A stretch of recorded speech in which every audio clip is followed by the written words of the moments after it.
Hoje é dia 29 de novembro de 2021 e mais uma vez o Banco Central divulga as informações contidas no chamado Relatório Focus, também conhecido como Relatório de Mercado.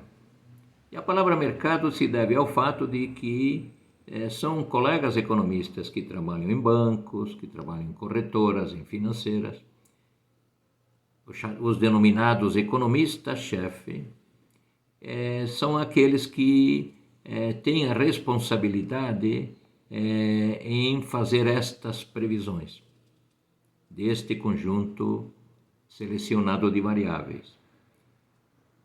Essas instituições fazem as previsões, as enviam ao Banco Central e o Banco Central as coloca em ordem crescente e divulga a mediana.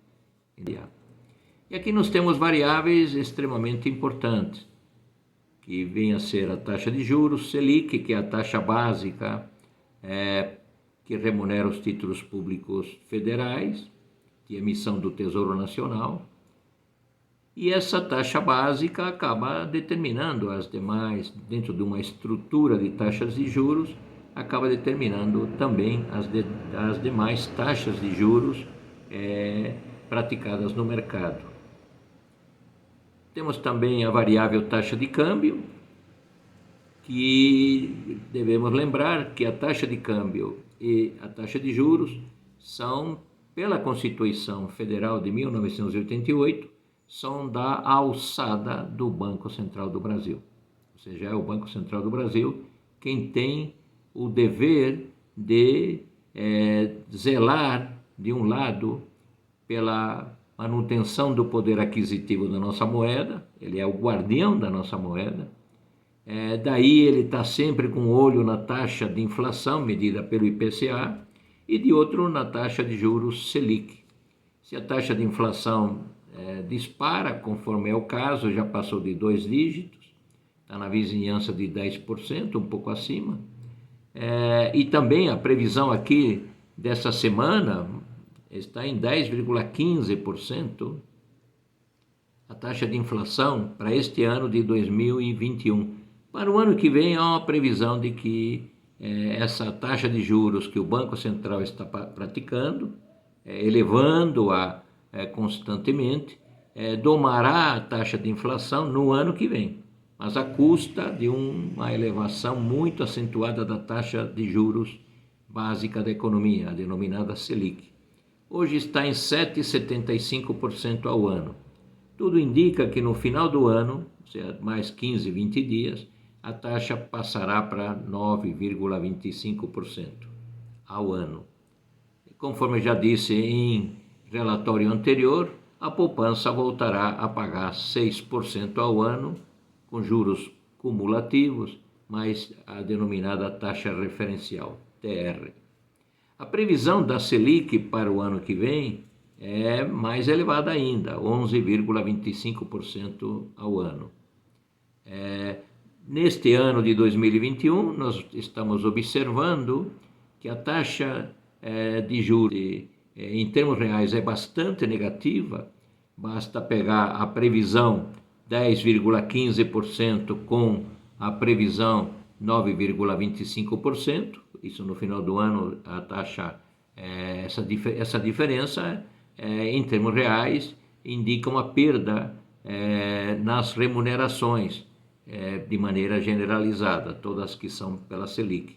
E mais ainda, uma perda maior ainda, na remuneração da chamada caderneta de poupança. Isso pela previsão do mês de dezembro.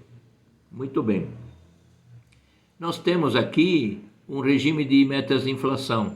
Então, o Banco Central vai elevar a taxa de juros acima de 9,25% ao ano em 2022, com o intuito de fazer com que a taxa de inflação tenha uma convergência para 5%. O ano que vem nós vamos ter, provavelmente, uma taxa de inflação de 5% medida pelo IPCA e uma taxa de juros Selic provavelmente em 11,25% ao ano.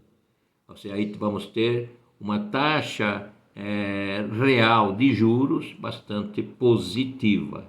neste ano de 2021, bastante negativa. No ano que vem, muito provavelmente, bastante positiva.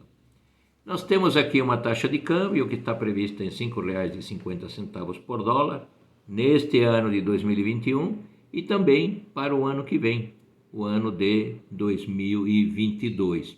Nós temos que levar em conta também as previsões, que são extremamente importantes, previsões com relação ao produto interno bruto.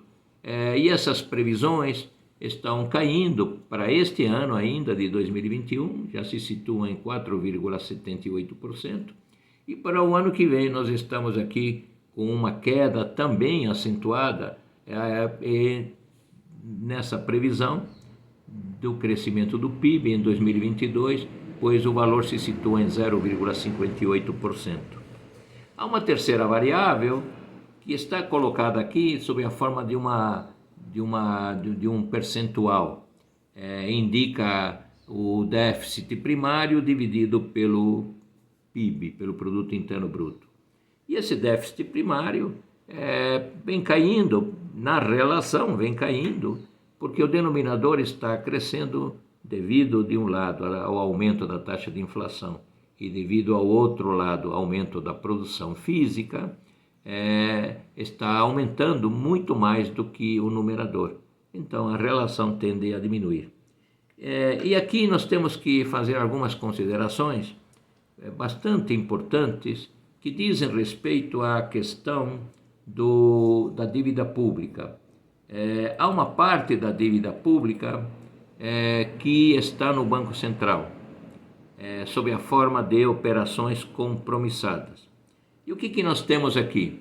Bom, nós temos um sistema chamado Selic, Serviço Especial de Liquidação e Custódia de Títulos Públicos Federais, onde estão registrados todos esses títulos que correspondem à dívida mobiliária federal interna, que está em poder das instituições financeiras e também do Banco Central do Brasil.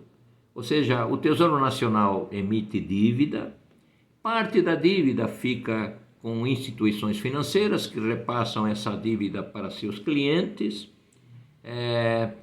e parte dessa dívida fica com o Banco Central.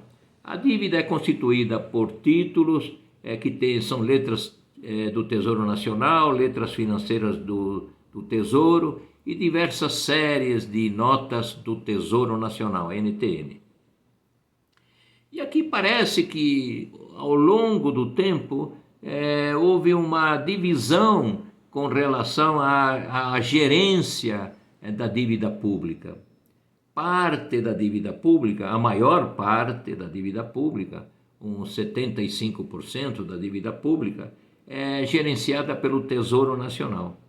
E a outra parte da dívida pública, uns 25%, é gerenciada pelo Banco Central do Brasil.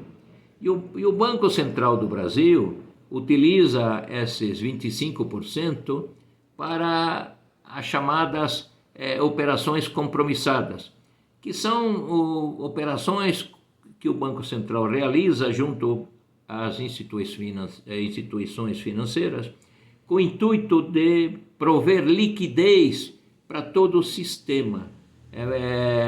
O Banco Central tem a preocupação extremamente importante de manter a taxa de juros Selic, de um lado, em níveis compatíveis com a determinação do Conselho Monetário Nacional e também com níveis compatíveis com a taxa de inflação, mas ele tem uma outra função extremamente importante com as operações compromissadas, que é a de prover liquidez para todo o sistema econômico brasileiro.